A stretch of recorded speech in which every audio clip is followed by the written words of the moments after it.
السلام علیکم خوږو دوستانو په سمون تقریزا اکاډمۍ کې تاسو ته هرکلی وایم. زه غنچه ګل یم او تاسو ته د نن ماشوم خپرونه وړاندې کوم. خبر یاست چې په دې خپرونه کې څه لرو؟ په دې خپرونه کې یوه ښکلې کیسه لرو چې دا کیسه به تاسو ته زموږ تکړه همکاره ښایسته جان وړاندې کوي. راځئ چې د ښایستې نه دا ښایسته کیسه واورو. د غنچه ګل نه مننه، ښایسته یم او تاسو ته دغه ښایسته کیسه وړاندې کوم چې دا کیسه د کوچني هلک په رابطه باندې ده. یو وخت یو کوچنی هلک و چې هېڅ ملګري نه درلودل. ټولو ماشومانو به په ده پورې ملنډې وهلې، ځکه چې د ده غوږونه لوی او غټ و. کوچنی هلک به تل د نورو ماشومانو په خبرو او ملنډو خفه کېده.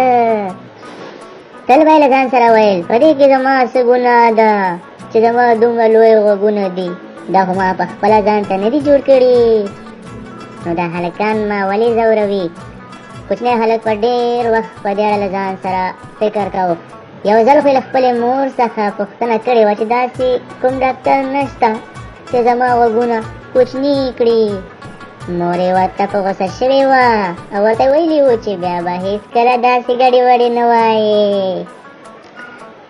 له همدې ورځې وروسته وړوکی هلک له هېڅ چا سره د خپلو غوږونو په اړه خبرې نه کولې، خو د ده ستونزه دوستانو په نه ویلو نه حلېده. څه وشو؟ یوه ورځ وړوکی هلک په کور کې یوازې و. ده د یو داسې هېواد کتاب په لوستلو پیل وکړ چې د خلکو غوږونه د ده د غوږونو په شان لوی لوی وو. په همدې شپه د خوب ولید چې دی په هغه هېواد کې میشت دی چې د خلکو غوږونه یې غوټ غوټ دي.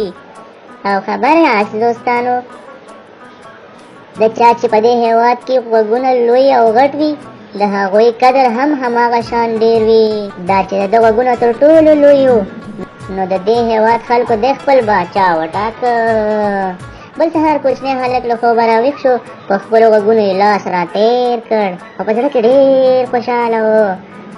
تر هغې وروسته به چې هر چا د ده په غوږونو ملنډې وهلې، دی به هېڅ نه خفه کېده. کله چې نورو ماشومانو ولیده چې دی د پخوا په څېر نه خفه کېږي، دوی هم ورو ورو پر ده له ملنډو وهلو ستړي شول او نور یې نه ځوروه. مقصد دا دی چې تاسې ډېر ژر مه په غوسه کېږئ. کله چې تاسو په کومه خبره غوسه کېږئ نو خلک په تاسو ځوروي.